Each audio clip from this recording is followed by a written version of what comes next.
guys, it's Sarah, and today is BookList Thursday. This is a video series I do with my friend Lindsay over at Lindsay's Little Library, and every Thursday we bring you some sort of list or book topic that we feel like talking about for the week. And this week we are going to do our last author love, if you will, highlighting some of our favorite authors. And for me, this week I want to highlight Stephen King. I want to highlight him. I have not even come close to making a dent in his book library of what he's written because he has been writing for a very, very long time. The man keeps writing. So I have definitely only read a few of his books, but they have made a big impact on me all the same. I've read 5 books from him. I'm only going to talk about 4 because the 5th one, I'll just mention it at the end, but I didn't love that book at all. So I'm not going to include it in my favorites, obviously. But the rest of the books I've read by him have been favorites and have made a big impact on me. And they're very, very memorable. And I remember just loving them. And so that is why he has definitely, I would consider him a favorite author, even though I haven't read all that much. He's still a favorite. One thing that I really like about Stephen King is the man can write an ending to a book that leaves me reeling almost every time. I love the endings of his books. I like how he will just take something and just spin it, and it's just like, what? And you never see it coming. My jaw has been on the floor a couple times in some of the endings of his books, and I do like that he's not afraid to push boundaries and he's not afraid to hurt his characters. And he's not afraid to do something that a lot of people would shy away from. That's what I like about him. Okay, the first book I want to talk about that is definitely a favorite is Misery. I loved this book. And it was something that was so interesting to me because it follows an author who is involved in a car accident, and he is rescued by this nurse named Annie, and she takes him to her cabin, which is a little bit remote, and claims that she is going to take care of him and nurse him back to health, and then he can be on his way. However, she is a super fan of his book series, but she does not appreciate the way his last book went and the direction that he's taking the series and what he did to the characters. So she is making demands on him that he write another book, and it needs to go the way that she wants it to go. And she will do anything to get him to do that. And I do mean anything. And I love the premise of this. I love the idea of like a crazed fan who is willing to hurt somebody in order for a book to go in a certain way and a book series to go in a different direction. It's just fascinating to me. And I'm sure he got inspiration from probably people who've contacted him about some of his books. But I love the premise of it. And it was definitely like, ooh, it was intense. Annie is crazy. I mean, crazy. And her language that she uses when she gets frustrated made me laugh. I was listening to this one, and maybe it was the narration, but it was just like, it was funny to me. I was laughing about some of her language that she was using. It was like she was trying so hard not to curse. It was just so funny. But she's also, at the same time, she's a crazy person. Like, she is just completely deranged. And then you see some things that happened in her past, and you see him discover some things about her past that like make a lot of sense and stuff. And yeah, she's a crazy person, and just like would not want to be anywhere near that woman. She's a great character. But this one definitely had a surprise ending as well. I was just like, what? So yeah, very good. Love that one. Okay, I also read It, the Big Behemoth. You could hurt somebody with this book physically. It. I read it. High recommend for audiobook on this one as well. The one that is read by Steven Weber. Fantastic narration. I mean, the voice that he gives to Pennywise is like, oh, like oh man, scary. Okay. I loved this book.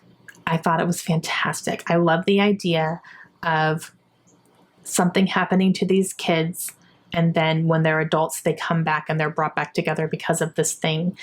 And that has been the inspiration for a lot of other books. You know, I've read a few other books as well that I can tell were inspired by this book in particular. So yeah, I really enjoyed this book a lot. I mean, I gave it 5 stars. I thought it was fantastic. Yes, there is a scene. Yes, there's a scene towards the end involving all the kids. It's a sexual scene. No, I didn't like that. It wasn't enough for me to knock off a star based on the entire book itself, because this is a really, really big book. A lot happens in it. So I didn't take off a star because of that one scene. But no, I didn't enjoy that. And neither did he. He's made statements about that. So, but yeah. But okay. Yeah, it scared the crap out of me. This book actually scared me. I don't usually get that scared in books. I don't read a lot of horror either. I will say that. I'm starting to get more a little bit into it. But I thought it was great. I loved it. I gave it 5 stars. I thought it was fantastic. I thought it was so unique, just nothing else like it. And yeah, it was great. Okay, the next one is Pet Sematary. Another one I recommend on audiobook, to be honest with you. Michael C. Hall reads this book. He can read me anything, thank you. So Pet Sematary follows a family who moved to Maine, and they are living in this house that is on a highway where cars will drive very fast past their house, like on the main road. And especially trucks, like big rig trucks, and it's very dangerous. And this was actually inspired by that happening to Stephen King, that he lived in a house that was on this road, and, you know, trucks would go by so quickly, and like, it was a whole thing. So like, that's where the inspiration from this came from. Now, their family pet is a cat, and he is killed on this road because of cars and trucks and stuff. And so his neighbor tells him, there's a place that you can bury this cat. Let me show you where it is. And let me warn you about what it is. It's basically, if you go and you bury your animal in this cemetery, the animal can come back to life. Okay. So he decides to do this because his son was devastated that their cat died. Okay. So he's doing it. He's doing this for his children.